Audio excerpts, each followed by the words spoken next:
ఇది వచ్చేసి zigzag stitch. ఈ జిగ్జాగ్ స్టిచ్ వచ్చేసి మనము కట్ వర్క్లో యూస్ చేస్తాం.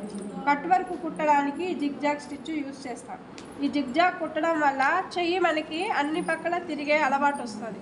చూడండి, ఫస్ట్ లైన్ ఉంది కదా, లైన్కి ఈ పక్క ఒక గొలుసు ఎత్తుకుంటున్నాను. ఈ పక్క ఒక గొలుసు ఎత్తుకొని దీనికి ఆపోజిట్లో, అంటే స్ట్రైట్గా కాకుండా దీనికి ఆపోజిట్లో కొంచెం పక్కకి ఇంటూ లాగా ఇక్కడ ఒక గొలుసు తీసుకుంటున్నాను.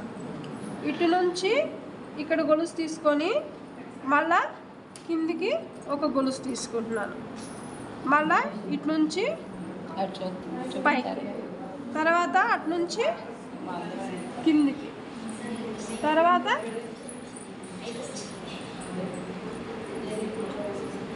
పైకి, తర్వాత ఇటు అటు, ఏంటి ఇంటూ లాగా. ఓకేనా? ఒకే గొలుసు కుట్టే, బట్ దీన్ని జిగ్జాగ్ అంటారు. అంటే ఈ దారానికి ఇటువైపు అటువైపు కుడుతున్నాము. ఇలా కుట్టడం వల్ల ఏమవుతుందంటే క్లాత్ లాక్ అయిపోతుంది.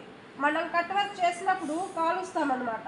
ఆ కాల్చినప్పుడు ఆ స్టిచ్ అనేది కాలకుండా క్లాత్ని లాక్ చేసేస్తుంది. కాబట్టి ఈ స్టిచ్ని మనం కట్ వర్క్లో యూజ్ చేస్తాం.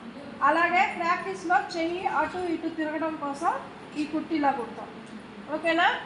చూసారా, ఇలా ఇక్కడ గొలుసు ఇలా తీసుకొని తర్వాత మళ్ళీ లైన్కి అటువైపు ఇటువైపు, లైన్కి ఇటువైపు మళ్ళీ ఇటు. ఇది జిగ్జాగ్ అంటారు.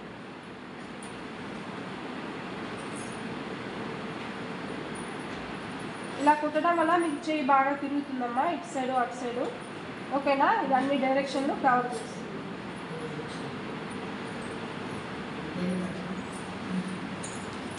వాళ్ళు అంటించేసి అందరూ ఈ కుట్టేసిన వాళ్ళు కుట్టండి.